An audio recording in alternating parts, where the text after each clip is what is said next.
Constituição. Apenas, fala William, apenas uma informação aos colegas de turma. Davidson e Rafael estão com problemas de internet. Ok, William, obrigado por avisar. Só peço que me lembre na hora da chamada alguém para não poder penalizá-los, tá? Boa noite, Gabriel. Então, continuando, hoje a gente vai falar um pouquinho da Constituição.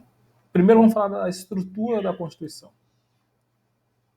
Você já deve saber, se não sabe, vai aprender agora, que a Constituição está dividida da seguinte forma. A Constituição ela tem um preâmbulo,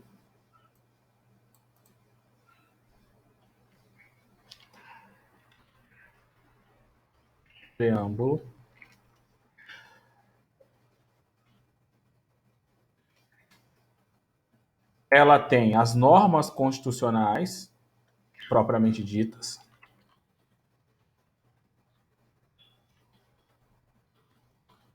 também chamado corpo da Constituição,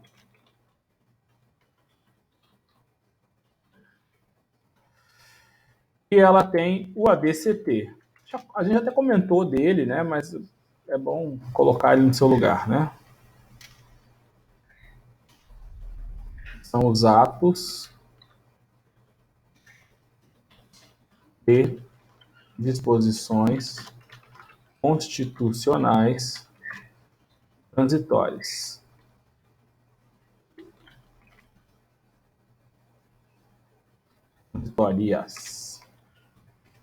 Atos e disposições constitucionais transitórias. Vamos começar pelo preâmbulo. Todo mundo sabe o que é o preâmbulo da Constituição?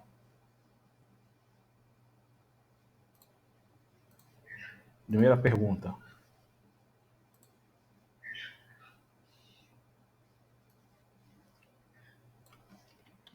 O que é um preâmbulo?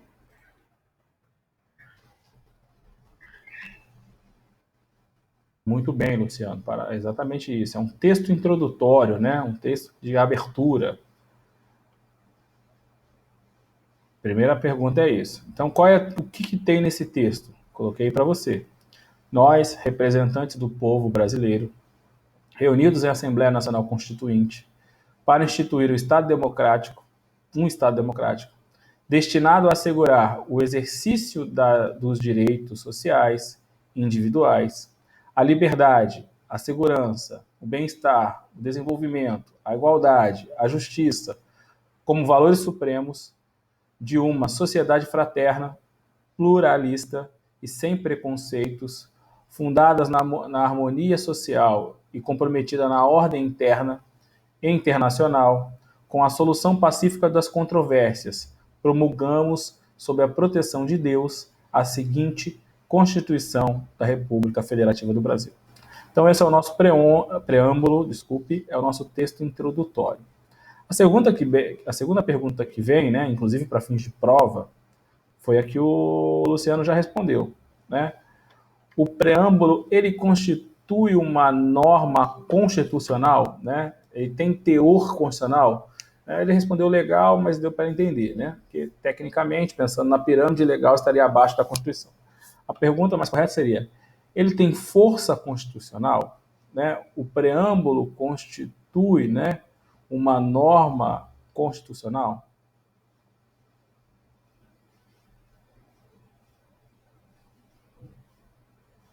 Ele tem força normativa? Seria uma outra pergunta de prova, né? O preâmbulo tem força de norma, né? Força normativa? A resposta está certa. Apesar de eu não usar, não sugiro não usar a expressão legal. Né? A expressão tem força normativa, ele tem teor de norma, que é a norma que se ele tivesse, seria constitucional. E constitucional está acima da lei. Tá? Mas deu para entender. Compreendido? A resposta é não. Tem várias decisões do STF, né, nesse sentido. Qual seja, o preâmbulo não tem força normativa. Tá? Vou dar um exemplo de uma decisão no MADIM, número 276, em que o ministro Carlos Veloso, né, ao analisar, né, a necessidade de manutenção do preâmbulo nas constituições estaduais, entendeu que não, pois o preâmbulo não tem força normativa. Então, isso é uma ementa, né? É um resumo de um acórdão da ação direta de inconstitucionalidade número 2076, de relatoria do ministro Carlos Veloso, né? Julgado em 2002, em que ele discute isso, né? Qual a força do preâmbulo da Constituição? Tem força de norma, né? De norma constitucional ou não? A resposta é não. Veja o resumo. Preâmbulo da Constituição. 2 pontos, né? Não constitui norma central. Invocação de proteção de Deus. Não se trata de norma de reprodução obrigatória na Constituição Estadual. Não tem força normativa. É claro que se você ler a decisão, você vai ver toda a discussão, né? Mas aqui o que nos interessa é, né, a informação de que o preâmbulo não tem força normativa. Isso cai em prova, tá? Concurso, OAB. Tudo bem que é uma pergunta simples. Vai cair numa prova mais simples, numa prova de primeira fase, numa prova de técnico, mas cai em prova. Então, importante, preâmbulo não tem força normativa. E uma dos argumentos, né, que eles usam para, né, justificar isso é justamente o fato do preâmbulo fazer a invocação da palavra Deus. Então, quando o preâmbulo invoca Deus, essa, né, invocação ela vai em contrário, né, ela vai em conflito, ela se conflita com vários dispositivos constitucionais que demonstram, né, que o nosso Estado ele é laico, né, ou seja, ele não adota nenhuma religião. Ele protege as religiões, todas elas, né, mas não adota nenhuma, porque tem religiões que não acreditam em Deus, né, ou tem religiões que não acreditam na discussão, não vou entrar nesse mérito. Né. Fato é que um dos argumentos, né, que fazem com que o preâmbulo não tenha força normativa é o fato da invocação de Deus, né, e o nosso Estado ele é laico, ele não adota nenhuma religião, né, não adota, não reconhece, né, a existência de Deus. Ok? O corpo da Constituição ele é dividido, né, em títulos, capítulos, artigos, incisos e alíneas. Isso é tranquilo. E as normas constitucionais são divididas em princípios e em regras, né? Os princípios são os mais importantes, né? Eles têm um grau superior às regras. Eles servem, né, como forma de dirigir o entendimento que você vai ter que aplicar. A Constituição ela inicia justamente elencando os princípios fundamentais da República Federativa do Brasil. Título 1, artigo 1º.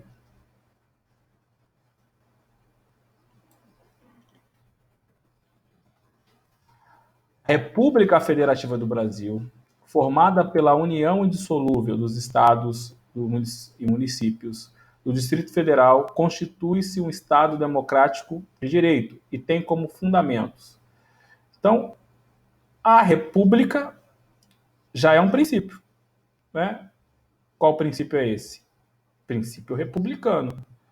Então, quando a Constituição começa, né, dizendo que a República ela já define, ela já não sei nem se é essa a palavra, né, principializa, né, já institui um princípio. Qual princípio? Republicano. Muitas vezes comentado, né? Não é a corrupção, ela é contra o princípio republicano, né? Então, várias condutas, né, que são praticadas, elas podem ir contra o princípio republicano. A república é a coisa pública. Então você tem um Estado, né, em que separa a coisa pública do privado, pelo menos na teoria, né? Então o Estado, né, deve separar o governante, né? Ele deve separar a coisa pública do privado. Nem sempre foi assim. Em outros estados, né, antigos, especialmente os estados absolutistas, por exemplo, você tem a mistura, né, do público do privado, né, da pessoa do governante com a coisa pública. Na verdade, né, o rei era dono de tudo, então ele misturava a pessoa pública, né, a coisa privada dele com a coisa pública. Isso não é mais assim, pelo menos não é assim no nosso estado. A gente vive num sistema republicano. Obviamente você estudou isso com mais detalhes, né, as matérias introdutórias, como, né, teoria geral do processo, é, é, teoria geral do Estado, tem essas funções, né? Discutir república, discutir. E aí você já viu isso, teoricamente, com um pouco mais de detalhes. Então, o primeiro princípio aí que você extrai do artigo 1º, que fala dos princípios fundamentais, é o princípio republicano.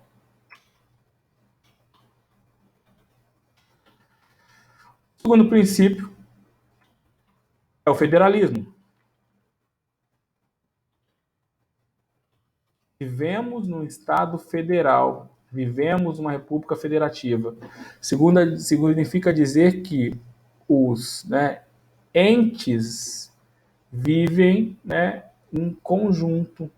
Então, eu tenho estados, municípios, a União, todo mundo pertence a essa estrutura chamada de federalismo. Um federalismo tem que respeitar o outro. A regra é que não vai haver intervenção de um Estado em outro, não é isso? Existem exceções. A própria Constituição traz as possibilidades da União intervir nos Estados, mas é uma situação que excepcional. Regra geral, cada ente dentro dessa federação funciona, atua de forma independente. Um grande exemplo, né, um grande reforço, uma grande, decisão recente que destacou, né, o federalismo da nossa instituição foi a decisão do Supremo, né, dizendo que em questão de saúde pública os entes tinham poder para decidir. Né? O Supremo não acabou de decidir isso há um pouco tempo atrás, né? Em relação aos decretos, né, editados pelos governadores e por alguns municípios. Então, o que o Supremo disse? Né? O Supremo disse que os decretos editados pelos governadores têm valor. Por quê? Porque a gente vive num sistema federalista, né? Um federalismo, ou seja, cada ente tem autonomia dentro da Constituição, obviamente. Dentro da Constituição, né, esses decretos eles devem ser observados, né? Eles devem ser respeitados. Eles traduzem o nosso sistema, né, federalista, né, a nossa república de federação.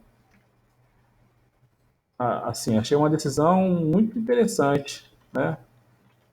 Porque isso reforçou, né, esse princípio aí que a gente tem na Constituição Federal, tá? Acho que você tinha olhado por esse aspecto, né?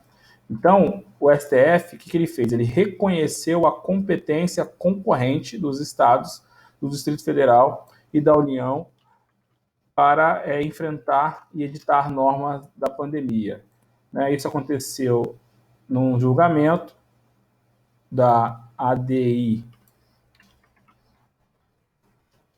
6341.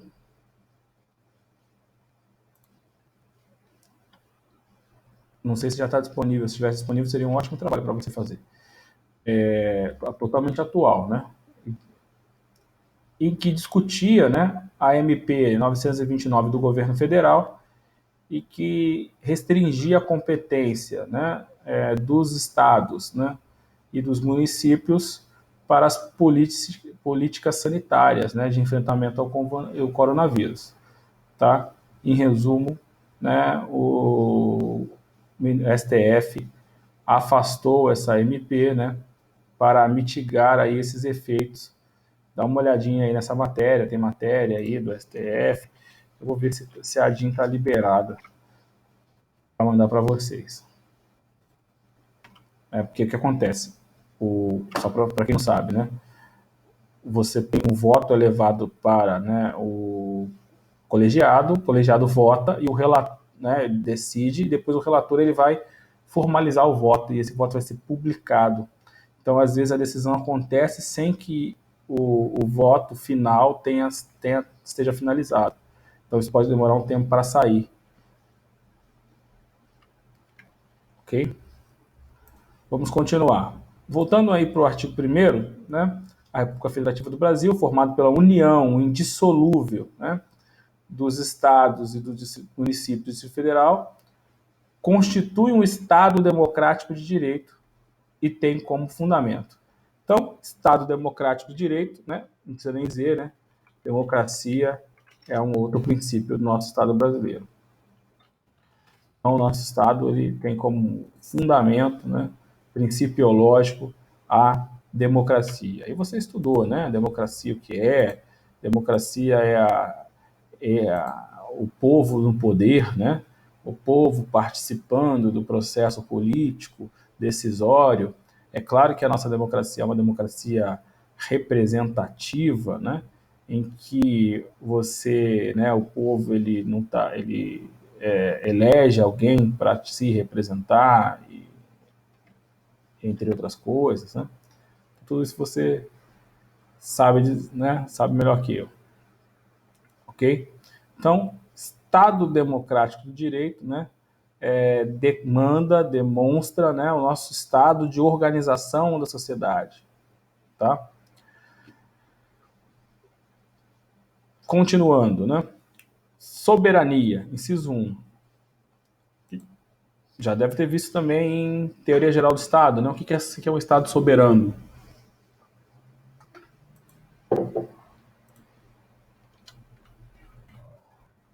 Soberania é o Estado, né, impor no plano externo as suas decisões.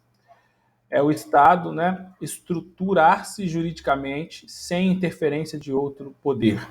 Né? É o Estado ter a sua própria ordem jurídica. Né? Isso é soberania. Soberania pertence ao povo. Né? O povo se né, organiza, o povo, né, estrutura as suas ideias, né? O povo, né, ele tem autogestão, ele não tem interferência de outro poder. Isso é na teoria, né? Como é que você vai falar hoje no mundo globalizado como é esse, com as cadeias mundiais de consumo, né, com as cadeias mundiais, né, de finanças, né, e você dizer que a gente é totalmente soberano? É relativo, é discutível, né? Qual o nível de soberania que a gente tem hoje, em que eu não posso tomar decisão pensando que o capital vai sair do país e o capital é necessário, né, para os investimentos, ou eu dependo da produção da China. A globalização coloca em xeque, né, muito dos conceitos tradicionais, né, da política externa, né, dos estados. Então, hoje em dia, essa né, soberania é relativa. Como é que eu vou falar em soberania na Europa, por exemplo, que alguém vai para outro país livremente, né, abrir-se mão da soberania em razão da União Europeia? Então, tem vários argumentos, né, ou várias reflexões que você pode pensar e fazer em relação, né, à soberania. Tá? O próprio artigo 14, né, vai definir para a gente como é que essa soberania vai acontecer, né? E diz que a soberania é popular, né, dos direitos políticos. Artigo 14. A soberania popular será exercida pelo sufrágio universal e pelo voto direto e secreto com valor igual para todos nos termos dessa lei. Então, a vontade popular, ela acontece, né, sem interferência de outros estados, tá? Em tese, né? Como eu já falei, na prática isso é um pouco discutível. Inciso 2. A cidadania. É princípio fundamental a cidadania. O que é cidadania? Também, né, muita coisa que a gente vai falar aqui são coisas muito básicas, muita gente sabe, espero que entenda. Né? A gente está num curso de direito, relativamente no início, então o professor tem que partir do princípio que, né, você não saiba de nada. Né? E aí, claro que alguém que é mais político, né, mais politizado, já é eventualmente de uma área jurídica, ainda que indiretamente, tem coisas que são muito básicas, espero que compreendam. Mas vamos avançar, precisamos falar. Então, a cidadania. O que é a cidadania? O que é o princípio fundamental, né, à cidadania? O que é o fundamento, né, à cidadania?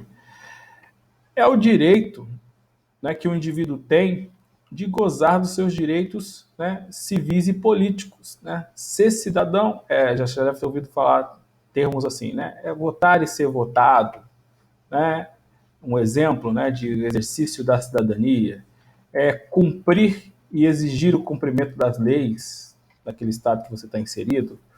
Né? Então, cidadania tá ligada, sim, à capacidade eleitoral, mas não é só isso. Né? Muito bem.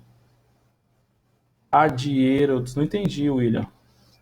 Né? Tá ligado à capacidade eleitoral, mas não é só isso. Né? Ela base a capacidade eleitoral, mas ela vai além. Né? Ela se materializa, né, com o exercício de condições sociais para você ser cidadão ou não.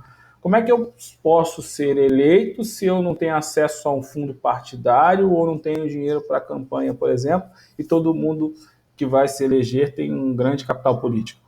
Aí a importância, né, de um fundo partidário público para quem defende, ou por outro lado, né, quem defende que eu não tenho, né, dinheiro nenhum, né, ou limite de investimento. Então são políticas, né, por exemplo, que vão fazer parte desse processo de cidadania. Então, né, quando eu estou votando lá, né, um fundo partidário, pode concordar ou não, né? Por exemplo, eu gosto muito, não vou dizer que sou adepto, né, mas gosto muito do Partido Novo. E das bandeiras defendidas pelo Partido Novo é o fim do fundo partidário, né? Se você quiser se candidatar, você tem que convencer os seus colegas a contribuírem para você ter fundo de campanha, ponto. Não sei se isso vai dar certo no Brasil, mas é uma política. E você tem o contrário também, né? Vamos defender o outro lado, ou seja, como é que a pessoa que vem da classe social humilde, né, vai conseguir dinheiro para poder se candidatar? Você tem custos, né? Não só de panfletos, de deslocamento, né? Não estou nem falando de pagar o cara que vai lá no dia da votação para fazer boca de urna. Isso aí é discutível. Mas custos normais de uma votação, né? Assessoria, né, de uma consulta jurídica. O deputado lá, o candidato, não tem que saber de prestação de conta, né? Ele precisa de assessoria. Ele precisa de transporte, ele precisa de alimentação. Então, existe um custo envolvido na campanha que tem que ser bancado por alguém. É bancado por quem? É o público ou o privado?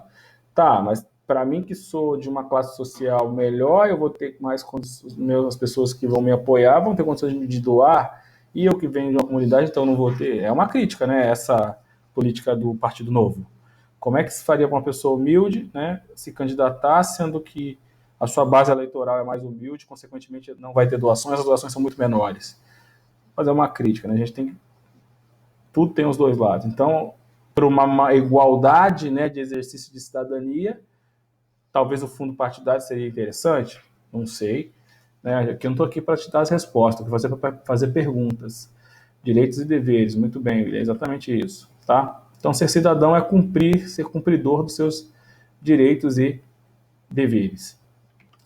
Um supraprincípio, um pan-princípio, um princípio mais importante, né?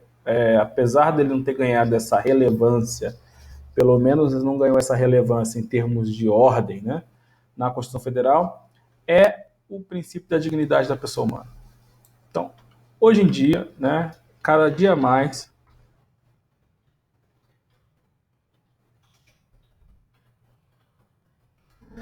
vem se defendendo que a dignidade da pessoa humana é um princípio. É um princípio mais importante, né? Se é que eu posso dizer isso, da Constituição Federal. Né? Pois, né, ele é o fundamento da existência, né, do ser humano, da existência do Estado, né, da existência de tudo, de que adianta eu ter um Estado se eu não tenho um ser humano, né, uma qualidade de vida, né, com o mínimo necessário para a sobrevivência.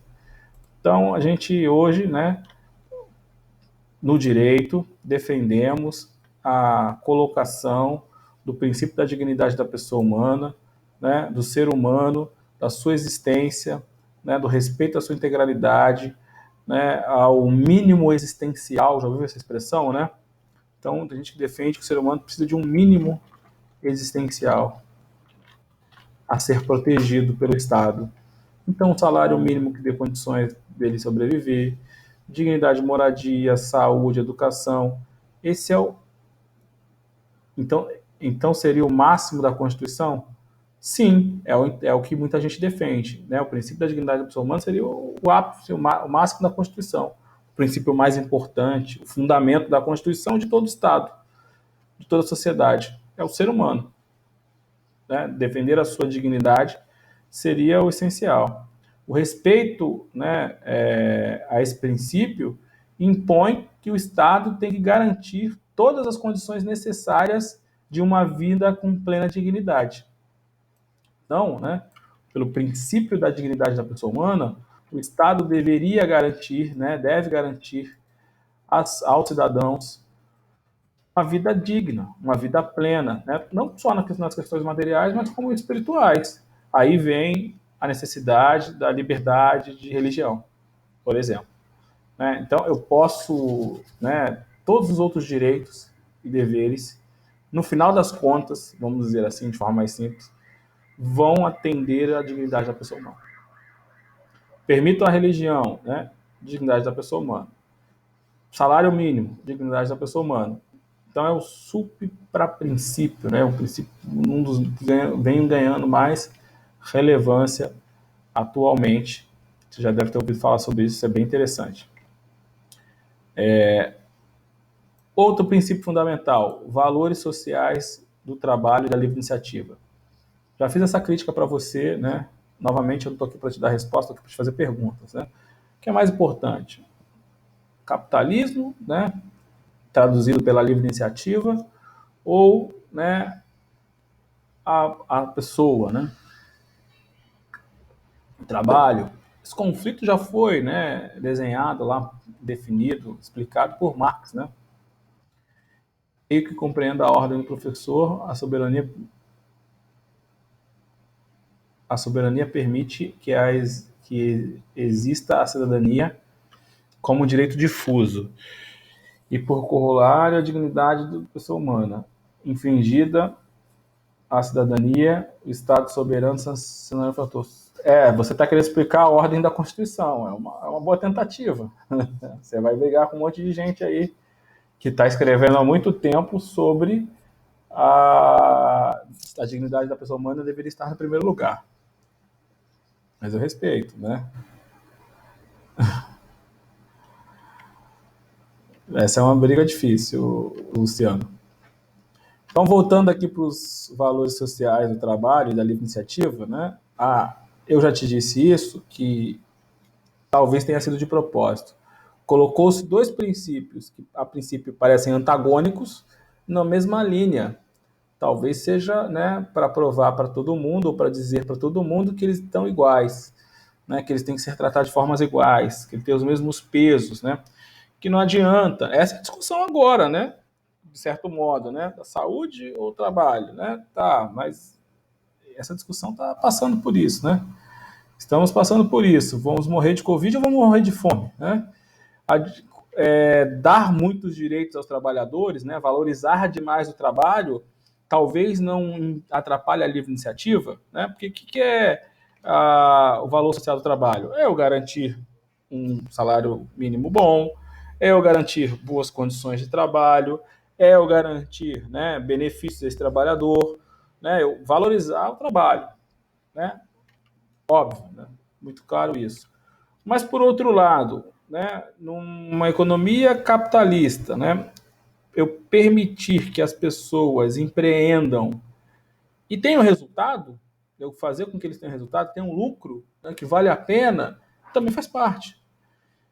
Então, se eu permito, né, se eu fecho lá as compras que vêm da China, eu ajudo ou atrapalho? Certo? Então, até que ponto, né, eu dar liberdade total a uma pessoa é boa. Então existe né, uma discussão aqui muito interessante, né? Se eu proteger demais o trabalhador, valorizar demais o trabalho, o que vai acontecer com o empregador? Ele vai querer empreender, né? Se eu valorizar demais o trabalho, eu estou fazendo o quê? Estou desvalorizando a livre iniciativa. Que é simples, né? Eu faço um produto, custo, né, custo X, vendo por Y. Se me custar muito, ou eu não vou lucrar menos, ou eu não vou vender, porque a gente está numa cadeia global de consumo e de produção. Então, não posso simplesmente aumentar o valor da mão de obra e aumentar o preço do produto. Por quê? Porque esse produto não vai concorrer com o produto da China, por exemplo. Então, existe um limite do preço do produto. Existe um limite, né, das coisas. Está entendendo o que eu estou querendo dizer, né? Então, é muito complicado, né? O ideal é que todo mundo ganhe o melhor possível, que o trabalho seja maior valorizado possível. Só que isso não existe um limite. Por quê? Porque você vai desestimular a livre iniciativa. Você é empresário, você simplesmente vai fazer uma conta, né? Tá, se eu pegar o meu dinheiro que está lá guardado, está aplicado, está investido no mercado financeiro, né, ou está em imóveis, não importa, e montar uma empresa, qual é o meu retorno? Qual é o meu risco? Né? A minha livre iniciativa está sendo valorizada?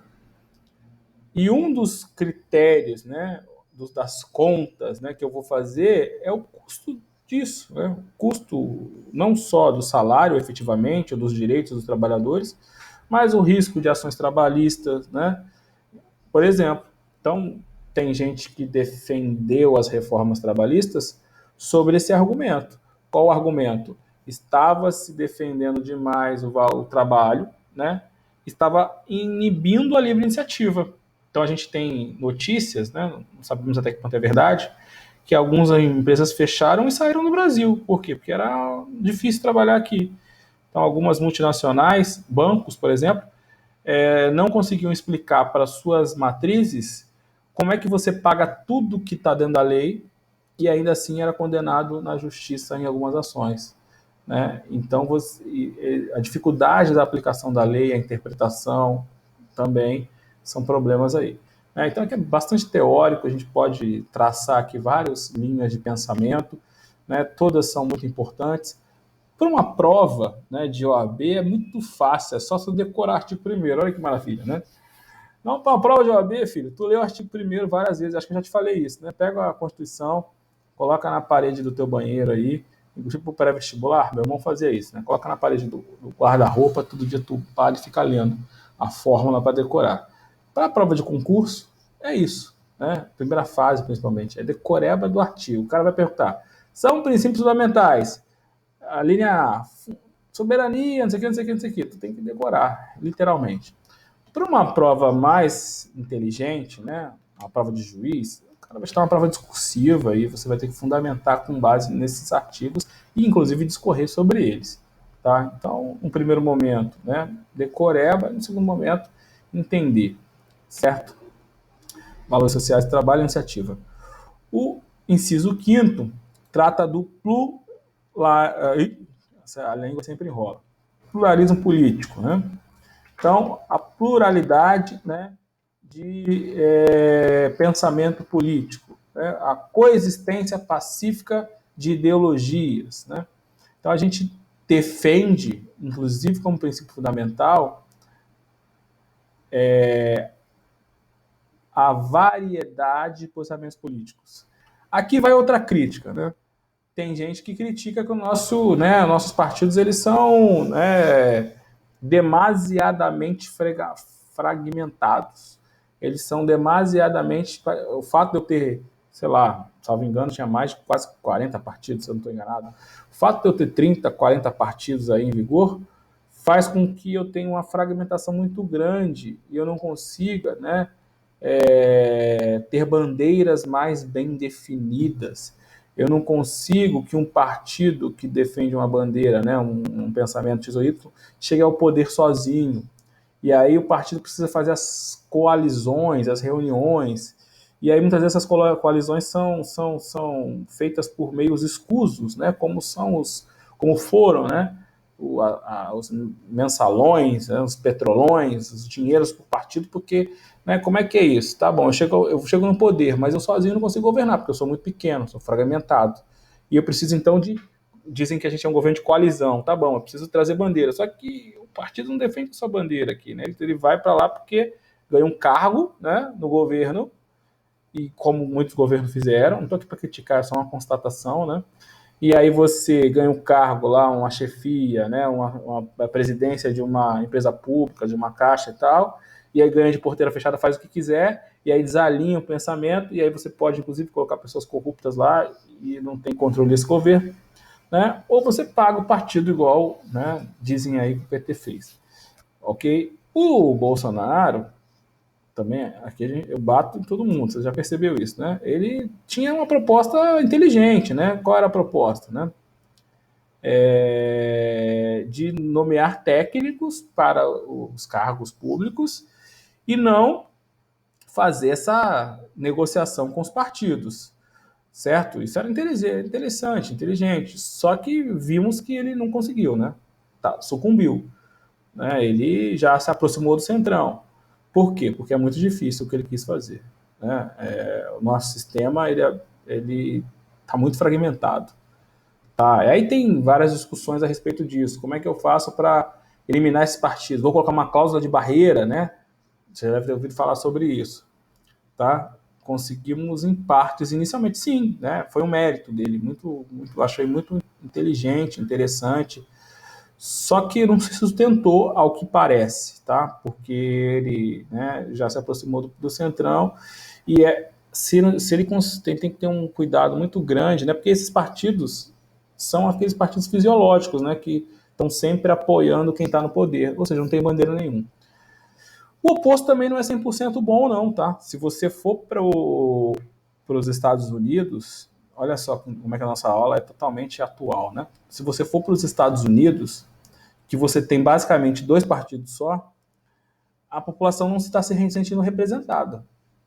Então, as manifestações que estão tendo hoje, né, que tiveram esses dias, em razão da questão do negro lá que foi morto pelos policiais, em grande medida acontecem porque os únicos dois partidos que existem não trazem as bandeiras, né, de grande parte da população, né, que defende, né, a mudança da política de racista dos Estados Unidos, que é um problema lá, né, desde a existência dos Estados Unidos.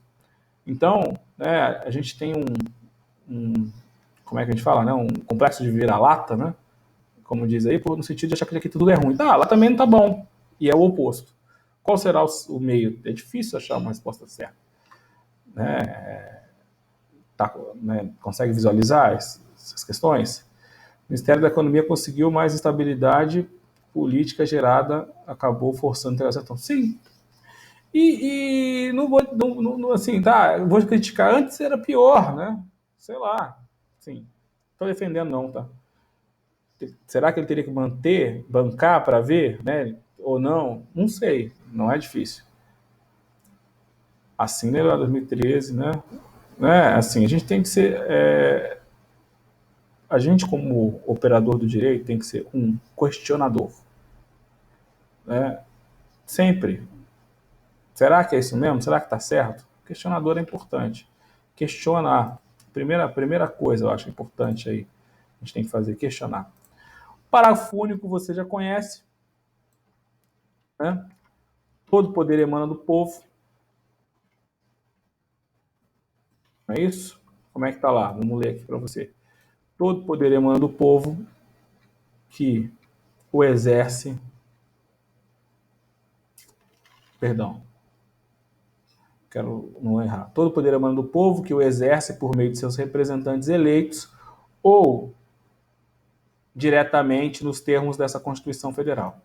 Então você também, né, aqui de certo modo é uma reafirmação da questão, né, da nossa democracia, né, da nossa democracia representativa, né, em parte a gente ser representado, em parte a gente atua, né, diretamente na democracia.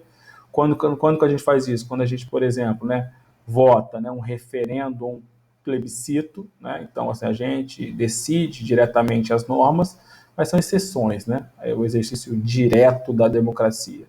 A regra aqui é que a democracia ela é representativa, né? Então, o povo é o titular do poder, né, mas ele vai exercer isso basicamente só nas eleições, né, e nessas hipóteses excepcionais, né, mas o processo eleitoral acontece de forma direta. Inclusive, é uma outra discussão atual, né, que você sabe muito bem se a gente vai ter ou não, né, eleições, tendo em vista a pandemia. Tá? A democracia indireta está lá no artigo 14 também, né, quando fala, né, sobre isso. Então, voltamos lá para o 14, né? A soberania popular será exercida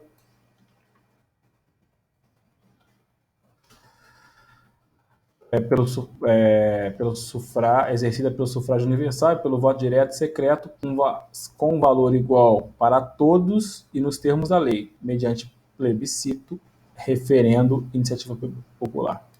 Plebiscito, né, pesquisa-se a vontade do povo antes de fazer a lei. Referendo, faz-se a lei, depois o povo a referenda, né? E iniciativa popular é projeto de lei por iniciativa popular. Então, você reúne o povo, né, que vai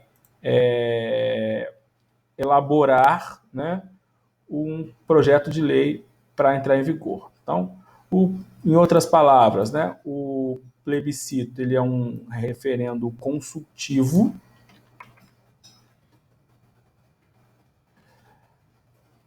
tá? O referendo é um referendo deliberativo, né? Ou seja, no sentido de ratificar, decidir. Iniciativa popular, também já comentamos.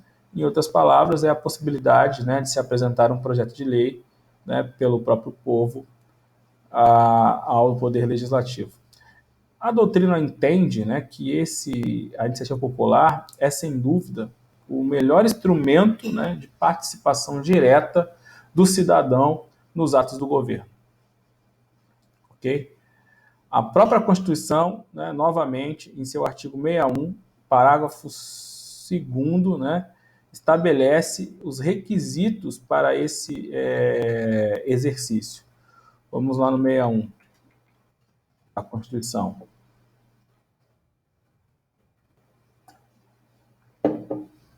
O 61, pessoal, está tratando das leis.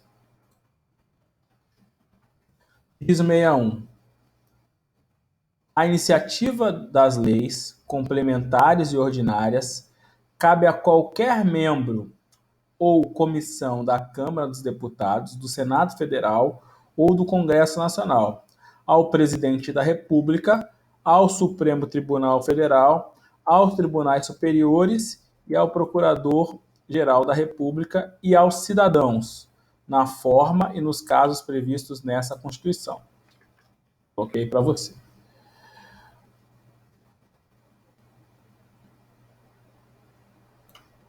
Parágrafo 1º. São de iniciativa privativa do Presidente da República, isso aqui é bem interessante, né, que são as matérias de iniciativa do Presidente da República, ou seja, só ele pode dar início a projetos de lei que deliberem sobre isso, né, que vão decidir sobre isso. 1. Os que fixem ou modifiquem o efetivo das Forças Armadas. 2. Que disponha sobre criação de cargo, né, funções ou empregos públicos da administração direta e autárquica ou aumento da sua remuneração. B. A organização administrativa e judiciária, matéria tributária, orçamentária, serviços públicos de pessoal e território. Então, é rapidinho, porque não é objeto da aula, né?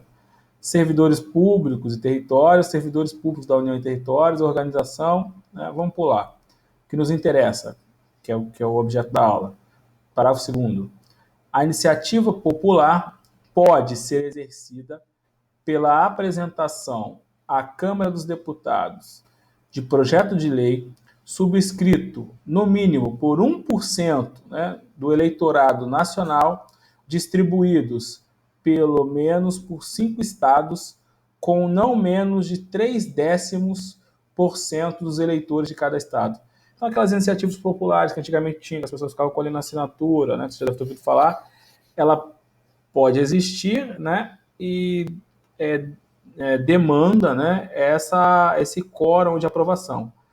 Normalmente, o que acontece? As pessoas começam a fazer a iniciativa popular e começa a chamar a atenção, começa a ir para a mídia. Aí um parlamentar que tem capacidade, né, de fazer essa proposta abraça aquela iniciativa popular e vai lá e propõe. Né? Seja porque ele quer aproveitar ali a fama, né, daquele partido, seja porque ele quer captar aqueles eleitores para ele. Né? Então, isso acontece muito. Né?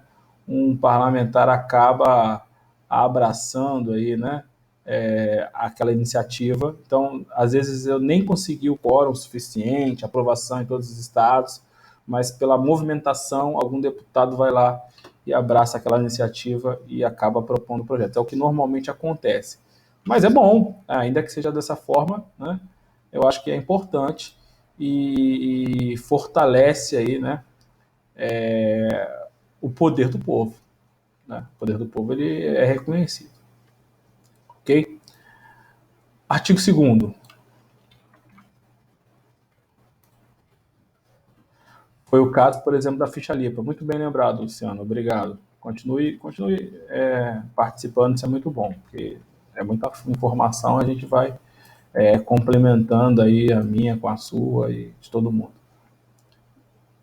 Foi o caso da ficha limpa. A maioria dos casos acabam sendo assim. Artigo 2º. São poderes da União, independentes e harmônicos entre si, o Legislativo, Executivo e o Judiciário. Tá? Então, aqui também é outro artigo, né, muito interessante, né?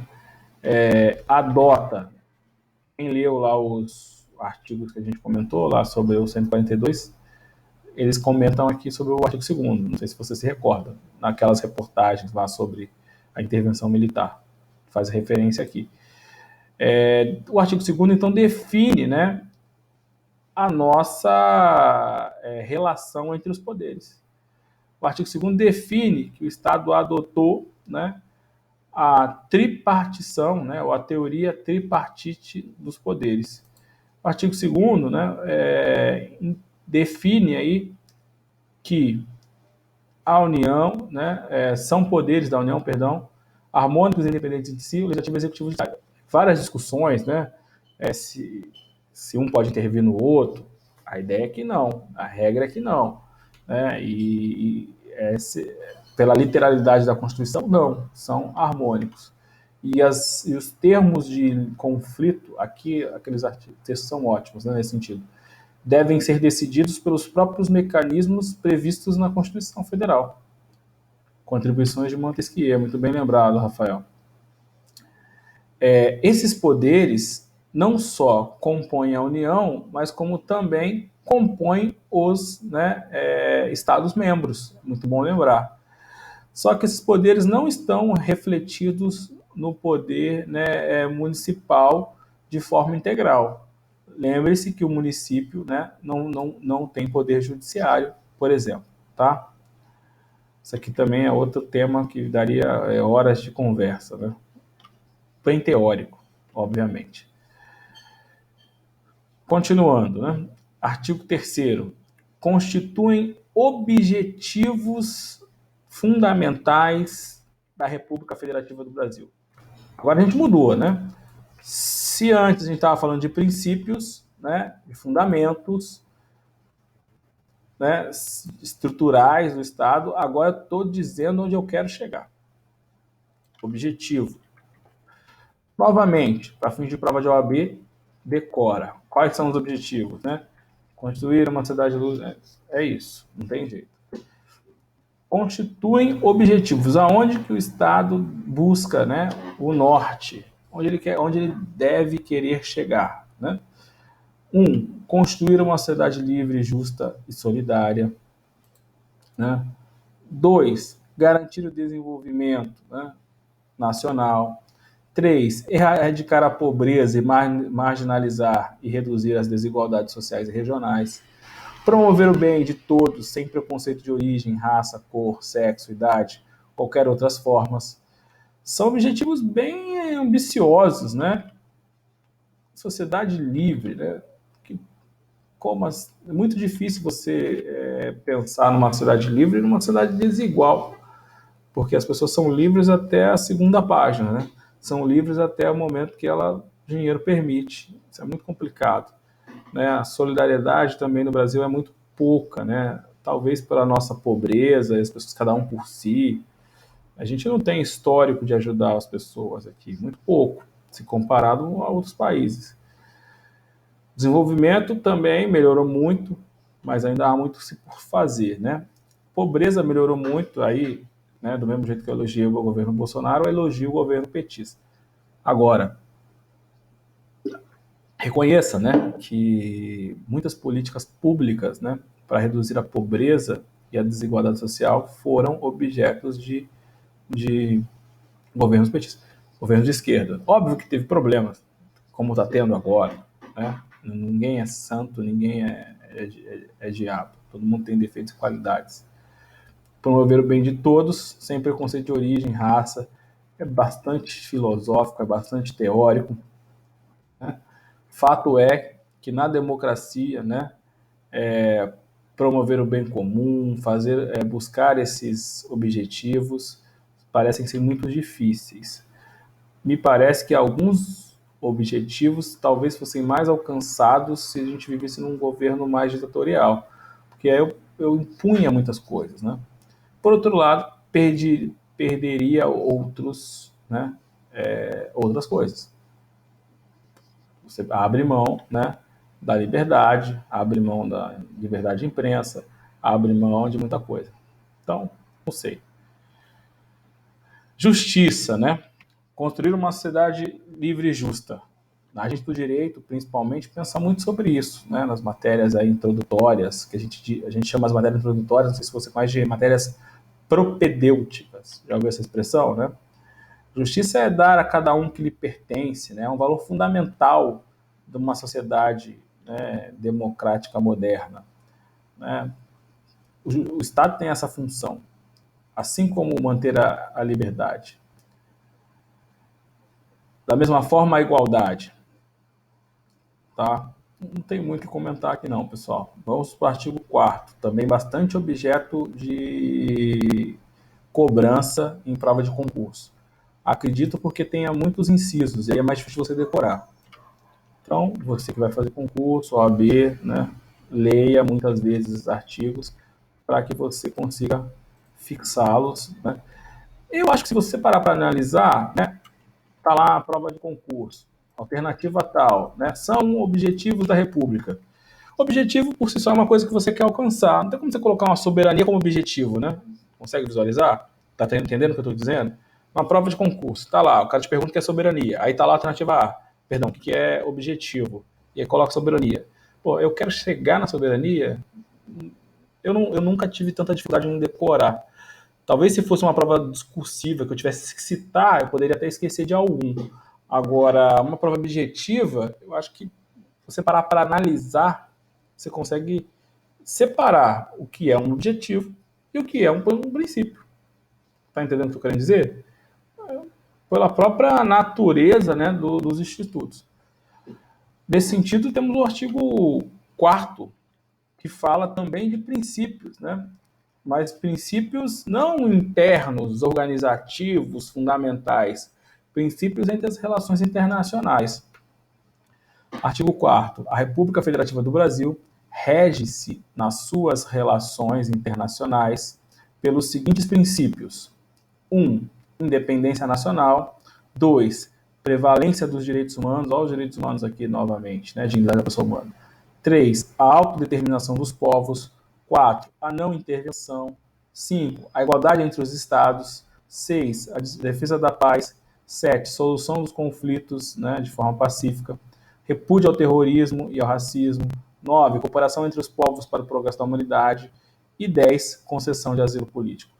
Muitos, né, princípios para você observar, né? Eu acho que são bem difíceis de alcançar também, né, de certo modo. A gente observa, então, que o Estado brasileiro tem diversos princípios norteadores das relações diplomáticas. Vamos começar a falar da independência nacional, né? Quando eu for, o Estado brasileiro, negociar com outro país, eu tenho que levar em consideração que a minha negociação tem que atender interesse, né, nacional de independência.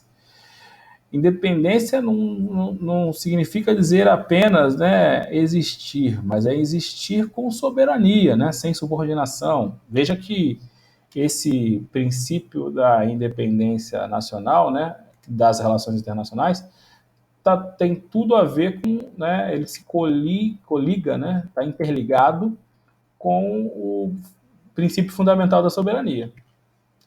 Concorda comigo, né? 2, prevalência dos direitos humanos. Da mesma forma, né, também se liga ao princípio da dignidade da pessoa humana. Então, os direitos mínimos dos brasileiros devem ser defendidos para todos, né? O ser humano, enquanto pessoa, em qualquer lugar que esteja, tem que ser respeitado. Por isso que o Brasil nunca, né, não apoia guerras, pelo menos até então, né? Vamos ver agora. A autodeterminação dos povos.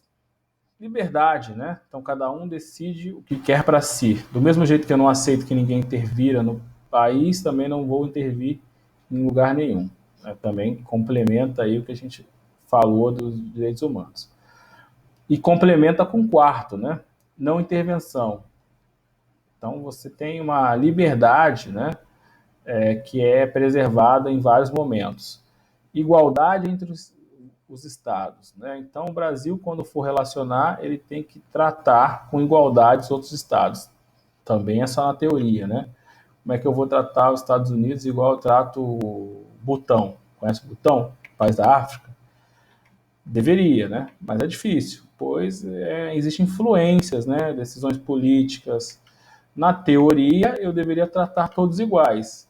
Na teoria, né, não importa, né, a região demográfica, a questão militar, a questão cultural, a questão política. Mas na prática, isso é difícil de fazer. Defesa da paz, também é autoexplicativo, né? Solução pacífica dos conflitos. Né? Os conflitos internacionais devem ser resolvidos por negociações. Aqui como é que eu vou dizer? É uma coisa interessante, né? O Brasil sempre foi muito bem reconhecido, sempre foi muito bem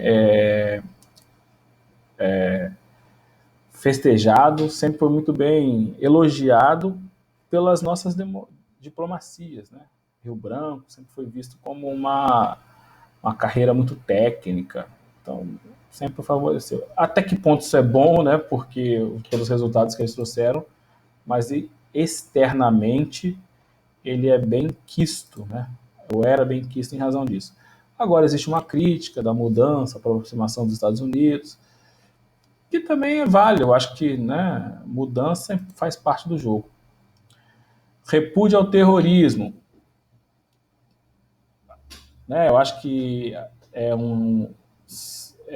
óbvio, né, que terrorismo e racismo não são aceitos e o texto constitucional quis deixar isso bem claro, inclusive previsto na Constituição Federal.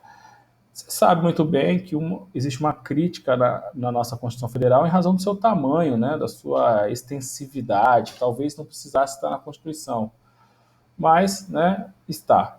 Então, um rol aí de questões que devem ser levadas em consideração. Cooperação entre os povos para o progresso da humanidade. Esse inciso revela, né, a maneira pelo qual o Brasil se insere na comunidade internacional. Então, ele tem que ajudar os povos vizinhos, né, de forma pacífica. A gente tem isso, né? Depois da Guerra do Paraguai, acho que a gente resolveu adotar esse princípio aí e você não tem tantos conflitos assim. Fica zoando com a Argentina, né? Falando que eles jogam piores que a gente, mas isso é mais zoeira. O que eu acho bem interessante aqui, ó, concessão de asilo político. O que é asilo político? Primeira pergunta. Todo mundo sabe, né?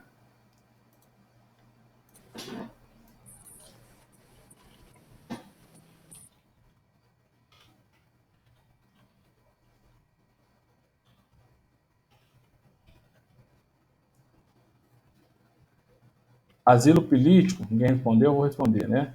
É você dar a alguém que está perseguido politicamente amparo, apoio. Tá? a gente tem um caso muito bom para ser estudado, dar a cidadãos estrangeiros, que ela é exatamente isso, Luciano, obrigado. A gente tem um caso muito bom, que é o caso do César Battisti, que discutiu ao extremo, né, quais são os limites da nossa concepção do asilo político. Né? Então, para quem não se lembra, né, César Battisti era um refugiado brasileiro, enfim, né, aliás, um refugiado italiano que veio para o Brasil e requereu asilo político. Né? Ele era um político da Itália, acusado de ter cometido os homicídios lá, né, enquanto praticava atividades, né, políticas. E aí a discussão era, isso era perseguição política ou era um crime normal? Né? E ele requereu, né, asilo político, alegava que, na verdade, não eram crimes comuns, entre outras coisas.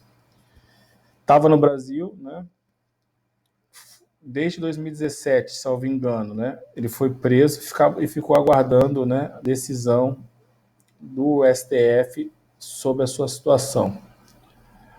Battisti foi condenado na Itália na década de 70, 80, não tenho certeza, né, em razão desses crimes aí que ele cometeu.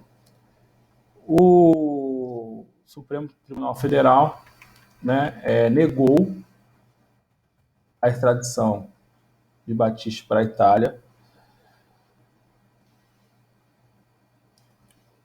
e disse que essa decisão era do presidente, né? A decisão era política. Porque, na verdade, na extradição, você tem uma decisão jurídica, primeira, feita pelo STF, depois você tem uma decisão final política, feito, né, pelo presidente. Então, dá uma olhadinha nesse caso, é um caso bem interessante, é o mais recente, mais famoso, né, que discutiu asilo político aqui no Brasil. Tá?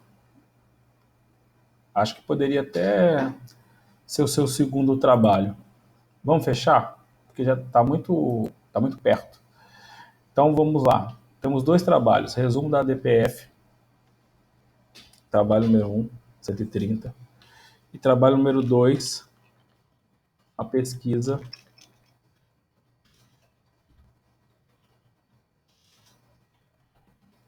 sobre asilo político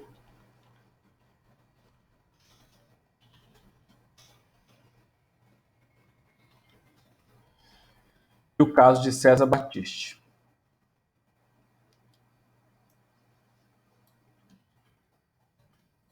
Não sei se é assim que se escreve.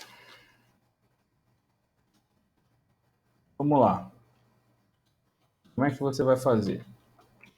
Vai fazer uma primeira parte do trabalho.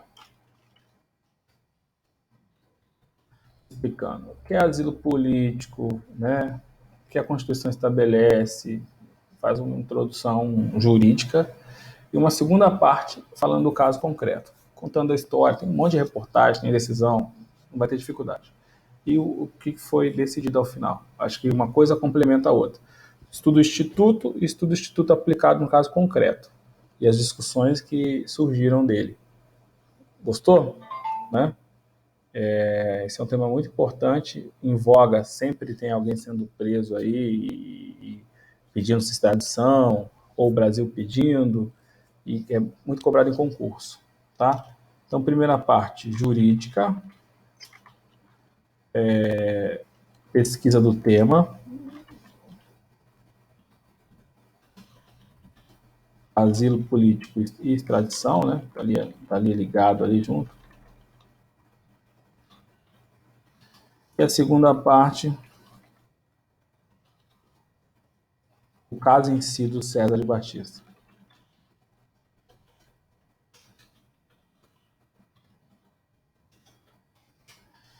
Mesma coisa, manuscrito, como sempre, sei lá, 4 páginas é suficiente, 4 laudas, né? 2 e 2. Só, eu acho que é razoável, né? Uma página frente e verso, né? Eu gosto de contar em laudas, para você só escrever à frente. 4 laudas. Você tem que fazer um trabalho top, né? Valendo 5 pontos, tu escreve mais, porque o assunto é extenso, tá? Mas é o mínimo aí para a gente poder ter um critério de nota. Vou colocar 4 laudas. A DPF era 5, né? Então, asilo político, barra extradição e César e Batiste. Espero que você goste, espero que você aprenda, né? Que acho que é o objetivo sempre é esse. Porque uma coisa é ler a Constituição, outra coisa é ler um caso concreto discutindo a Constituição. Eu tenho certeza que você nunca mais vai esquecer. Sobre o primeiro trabalho, o senhor falou a quantidade de laudas? Normalmente eu coloco 5. Acredito que tenha sido 5. Vou olhar aqui se eu anotei. 5 laudas. Alguém confere? Se não for 5, é 10. Porque assim, 4 é muito raro. Normalmente é 10, é 5. Alguém confirma aí quantas que eu falei? Sem mentir, hein, que tá gravado. Então vamos fechar em 5? 2 páginas e meia. Não é muita coisa. Pelo tamanho da DPF. Eu sei que você está com muitos trabalhos, né? Eu entendo. Mas é a prova, né? Então são 2 trabalhos, cada um valendo 5 pontos. Isso, manuscrito. Pega uma folha de caderno aí, uma folha de fichário. Chora não, Luciano.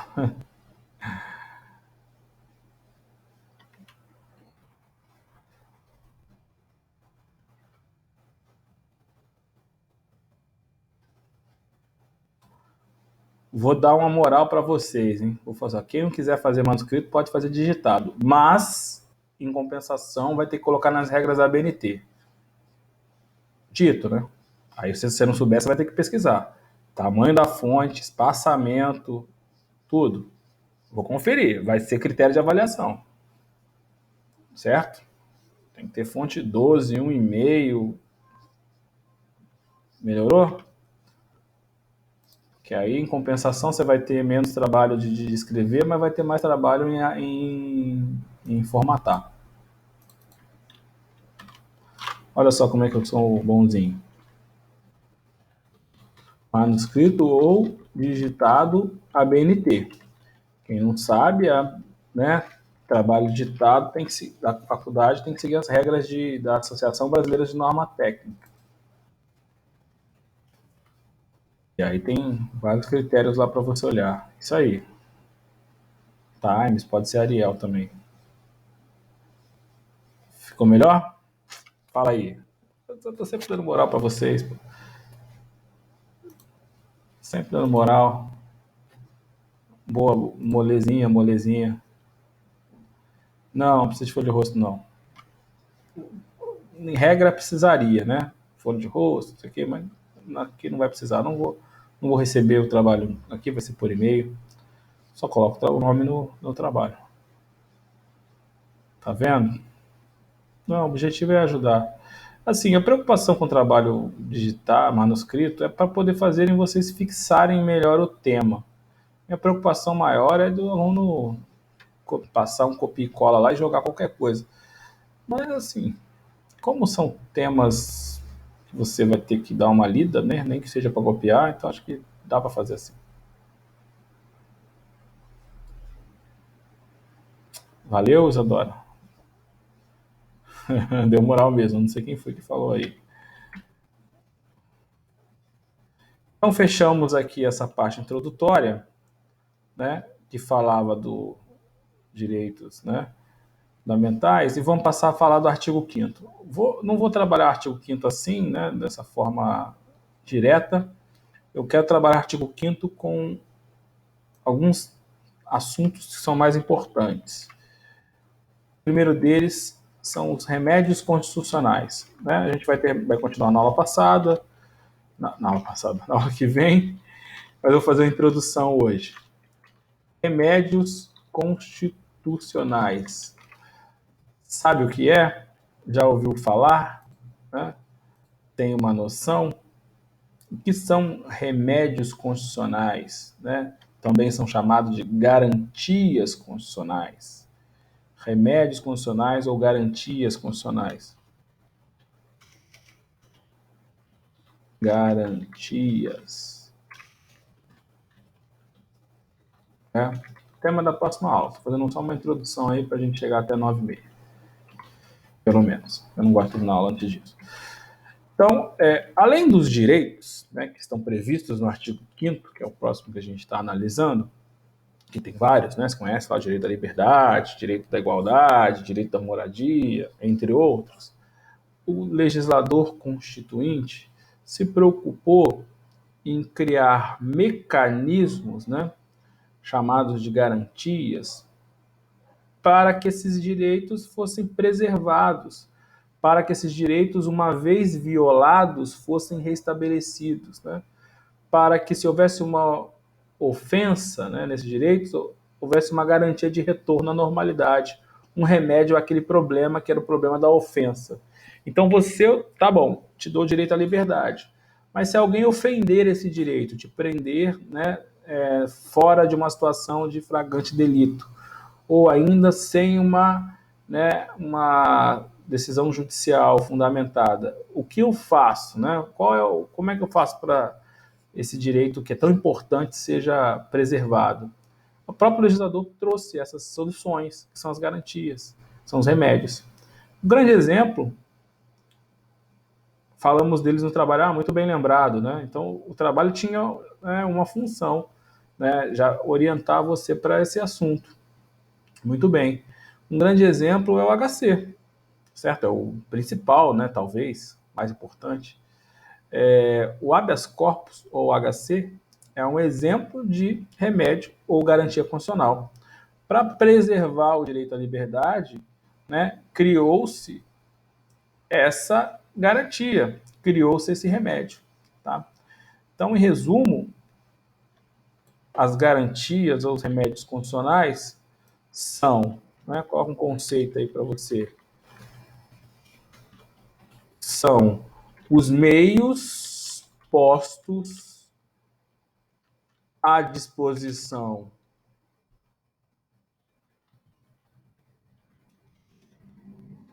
Estou digitando aqui, né? Meio devagar. À disposição dos indivíduos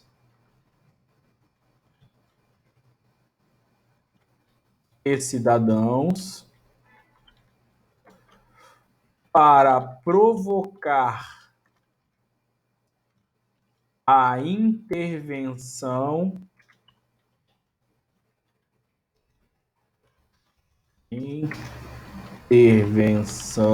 das autoridades competentes, visando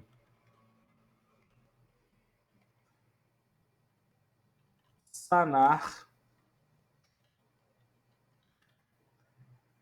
corrigir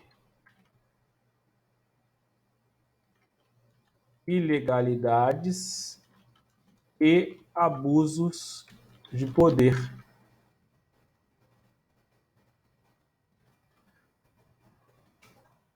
É mais ou menos isso. Então você tem meios postos à disposição das pessoas para sanar ilegalidades, abusos de poder, né? Isso são, né, os remédios constitucionais. Os remédios constitucionais também são chamados de right, né?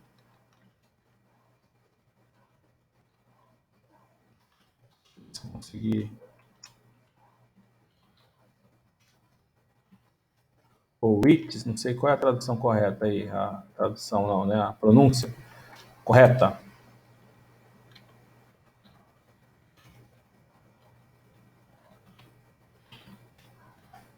São ordens, né? Mandado. Para quê? Né? Para você ser cumprido. Então, o judiciário vai dar uma ordem para cumprir, né, ou solucionar um problema em questão. Neste caso é com OI. Pronuncia aí. Rich. É isso? Michael, ajuda aí. Obrigado, Michael. Meu inglês é péssimo. Riches. Então, obrigado, Michael. Inglês arcaico. Tá vendo como eu falo que eu aprendo todas as aulas? Então, os writs são mandados, né, em que o juiz vai dar para resolver uma ilegalidade, para resolver uma ofensa a um direito, para resolver um abuso, ok? Já demos um exemplo, habeas corpus, né? Então, a Constituição Federal, no artigo 5º, inciso 18, né, vai trazer esse primeiro remédio constitucional. Inciso 18, é isso? Deixa eu confirmar.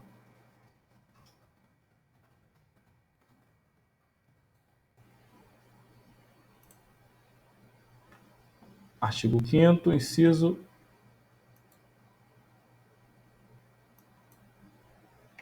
18, não. Tá errado essa porra. Deixa eu achar qual é. 50, cara, e 8. Ah, só errei, né? O X pelo... Tá, dá pra errar desse jeito. Não é não? Fala aí. 58, achei. Deixa eu colocar aí pra tu agora.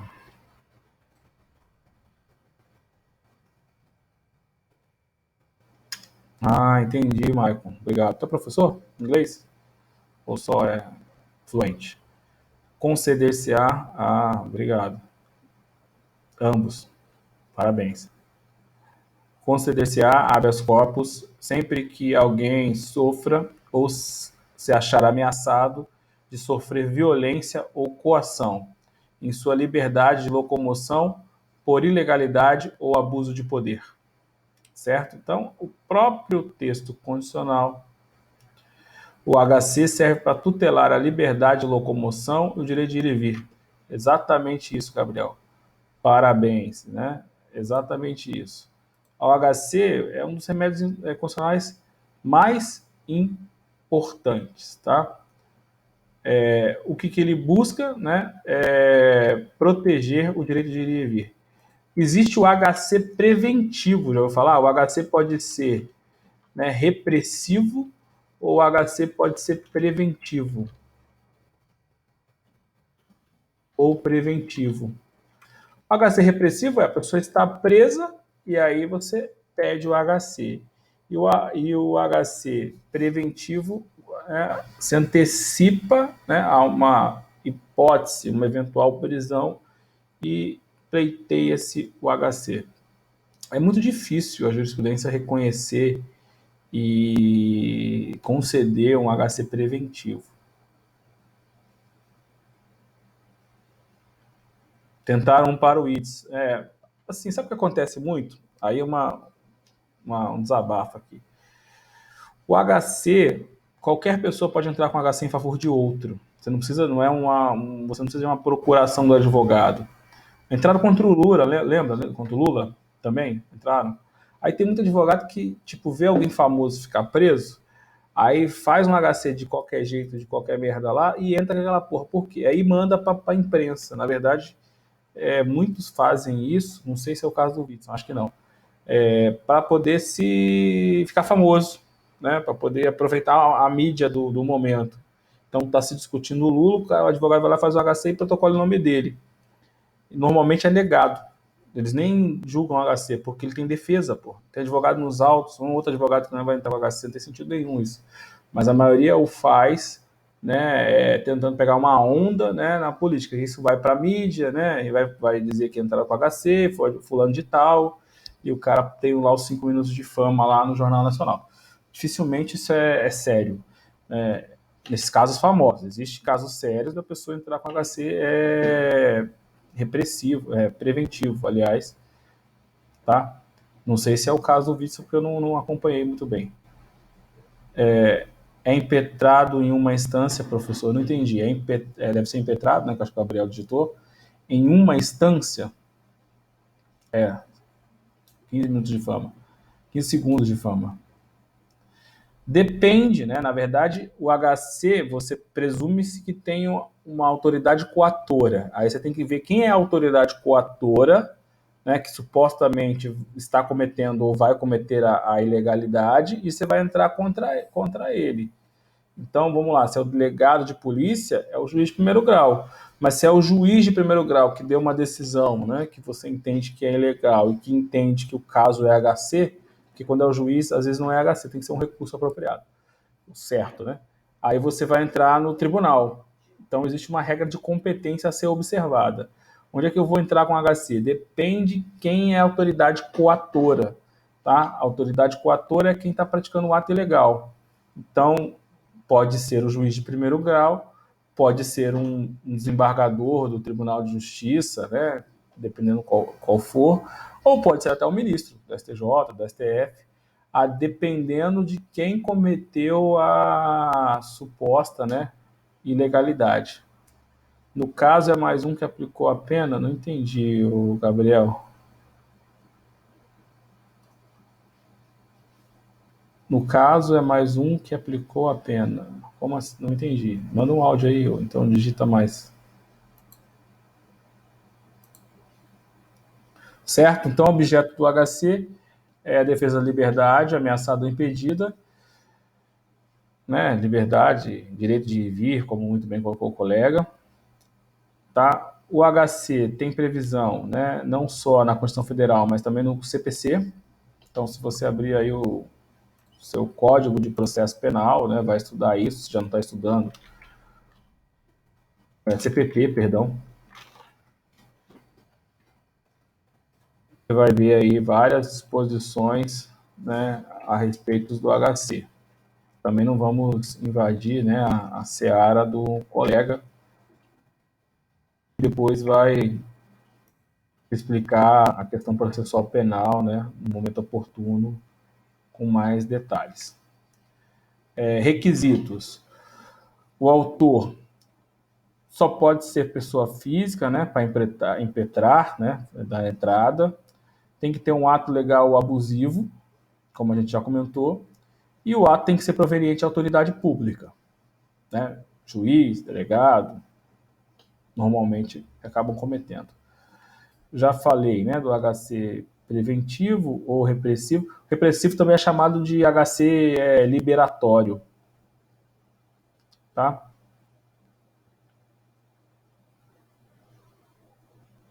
Não, tranquilo, meu amigo, eu tô aqui para isso. Às vezes eu não entendi a sua pergunta. Se você depois quiser me fazer pessoalmente aí, né, no final, fica à vontade. Tá bom? Pessoal, vou finalizar aqui hoje. Semana que vem a gente continua aí falando dos remédios constitucionais. Tem um outro que é muito legal também, que é bem usado, que é o MS, que a gente vai ver. Vocês já tiveram uma primeira introdução,